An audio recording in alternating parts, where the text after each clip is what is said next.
Yusek, less than 2 months nga po from now, the President will deliver his fifth State of the Nation address. But the situation at the Senate shows or hindi pa rin po nakikitaan ng signs ng complete resolve. So kung magpapatuloy po ang disarray o disunity sa Senado hanggang sa araw ng SONA, makaka-apekto po kaya ito sa messaging ng SONA ng Pangulo, especially po ang programs or soon-to-be achievements ng Pangulo ay nangangailangan po ng legislative intervention.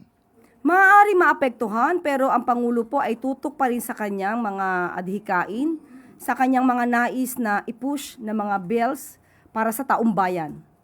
Ito ay magiging suliran nila na lamang, no? Magiging problema na lamang ito ng Senado. So dapat talaga ay umaksyon ang kung sino ang dapat na authority umaksyon sa Senado. So sa ngayon sinasabing po natin, ang kinikilala po natin ay ang pamumuno ni Acting Senate President Sherwin Gatchalian.